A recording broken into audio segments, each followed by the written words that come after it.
నమస్కారం అందరికీ. ఈరోజు మనము ఏకలవ్య గురించి మాట్లాడతాము. ఏకలవ్య అనే అతను ఏంట్రా అంటే చాలా కష్టపడే చిన్న పిల్లోడు. అతను ఏంట్రా అంటే ఓర్లోనే బెస్ట్ ఆర్కర్ అవ్వాలనుకుంటారు. ఆర్కరీ అనేది ఏంట్రా అంటే బాణము విల్లు. ఒకసారి బాణం వేస్తే కరెక్ట్ గోల్లో వెళ్ళి పడుతుంది.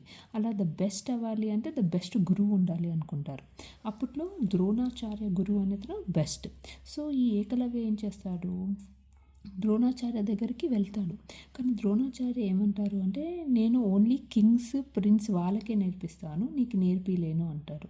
అప్పుడు ఏకలవ్య ఓకే అనేసి వాళ్ళ ఇంటికి వెళ్ళిపోతాడు. అక్కడ ఏకలవ్య ఏం చేస్తాడు అంటే, ద్రోణాచార్య మట్టి బొమ్మని ప్రిపేర్ చేసి దాని ముందు ప్రాక్టీస్ చేయడం ట్రై చేస్తాడు.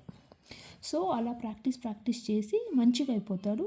ప్లస్ ఒకసారి కళ్ళకు గంటలు కట్టి ప్రాక్టీస్ చేస్తుంటారు. ఆ టైంలో ఒక కుక్క వచ్చి డిస్టర్బ్ చేస్తుంది.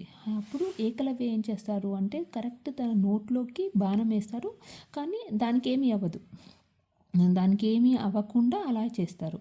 ఈ కుక్క అలా అని అడవిలో వెళ్ళిపోతుంది. ఆ కుక్కని వీళ్ళు ద్రోణాచార్య అండ్ కౌరవ పాండవాస్ అందరూ చూసి ఆశ్చర్యపోతారు. ఎవరిది ఇంత బాగా కుక్కకి ఏం కాకుండా అది అరవకుండా బాణం వేశారు నోట్లోకి అంటే, ఆ కుక్క అలా చూసుకుంటా వెళ్తే వాళ్ళకి ఏకలవ్య కనిపిస్తాడు ప్రాక్టీస్ చేస్తూ.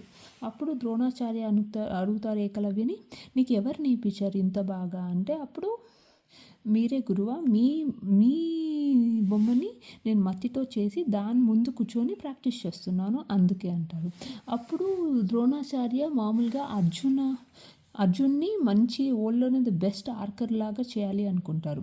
సో అప్పుడు ద్రోణాచార్య గురుదక్షిణ అడుగుతారు ఏకలవ్యుని. ఏంట్రా అంటే అడుగుతారు.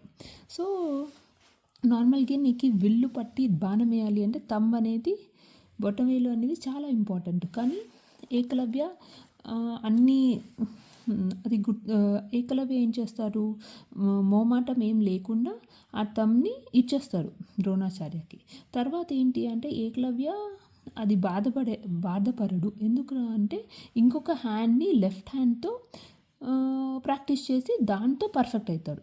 సో దీన్ని బట్టి ఏం అర్థమవుతుంది నీకు అంటే, the real strength comes from dedication. When you keep working with all your heart and never stop trying, you will see how your dreams can come true. So నువ్వు ఒక గోల్ని పెట్టుకున్నావు, దాన్ని నువ్వు అచీవ్ చేయాలి అంటే నువ్వు రోజు వర్క్ చేస్తూ ఉండాలా, నీకు ఫలితం వస్తుంది. సో నువ్వు స్టాప్ అవ్వకూడదు. రోజు ఒక గోల్ పెట్టుకొని నీకు లాంగ్ టర్మ్ గోల్ రీచ్ అవ్వాలి అంటే రోజు నువ్వు వర్క్ చేస్తూనే ఉండాలి. అప్పుడు నువ్వు అనుకున్న డ్రీమ్ అనేది నీకు ఖచ్చితంగా రీచ్ అవుతావు. Thank you.